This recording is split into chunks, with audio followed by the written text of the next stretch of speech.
Dari kesyukuran yang kita bangun, maka kita akan bicara tentang diri kita sendiri. Ada di antara kita yang ngerasa kurang cantik, kurang ganteng, kurang tinggi, kurang pinter, dan selalu membandingkan diri kita dengan orang lain. Ketika ini yang terus-menerus kita lakukan, maka mustahil kita akan menjadi pribadi yang sukses. Mustahil kita akan bisa berproses dan berprogres.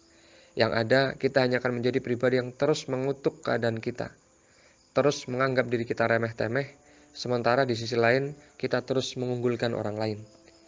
Ini adalah hal-hal yang akan menjadikan kita tidak mampu untuk bergerak maju. Kenapa?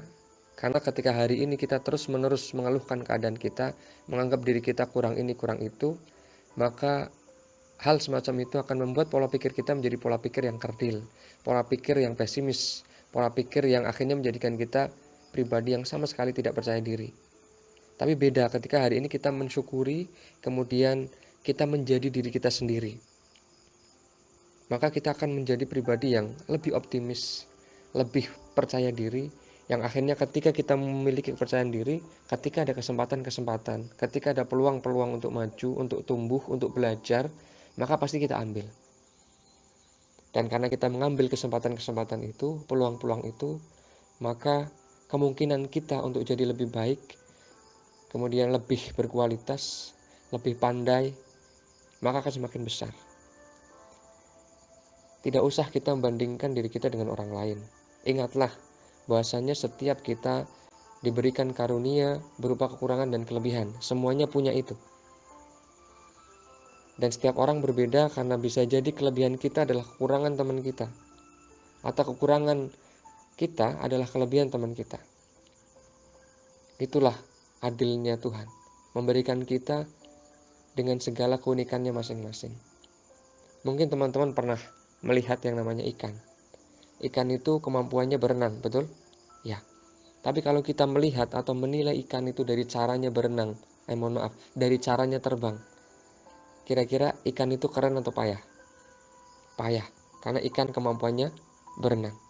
Atau sebaliknya, kita mencari contoh yang lain, citah misal.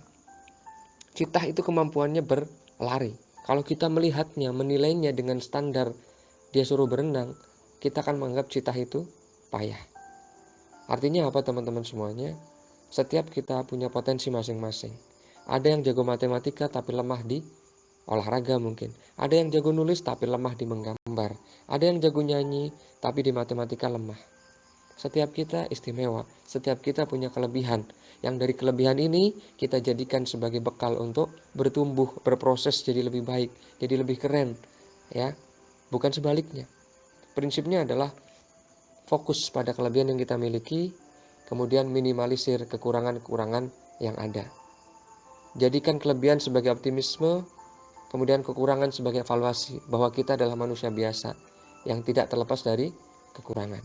Maka untuk menjadi pribadi yang bisa berproses dan berprogres jadi lebih baik, yang kedua adalah jadilah dirimu sendiri. Be yourself.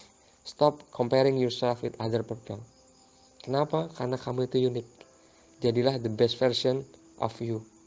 Tidak usah memaksakan diri menjadi orang lain. Tidak usah menganggap bahwasanya cantik itu ketika kulitnya putih, langsing, wajahnya glowing, ya. Kenapa? Karena cantik itu kamu sendiri yang memiliki standarnya.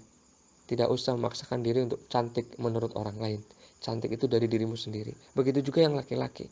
Yang namanya ganteng itu bukan dari fisiknya, tapi dari hatinya, dari karakternya, dari akhlaknya, dari tutur katanya, dari bagaimana dia menjaga dirinya dan menjaga orang lain. Itulah ganteng. Jadi apa? Jadilah diri teman-teman sendiri, tidak usah memaksakan diri menjadi orang lain, tumbuhlah jadi pribadi percaya diri dan luar biasa.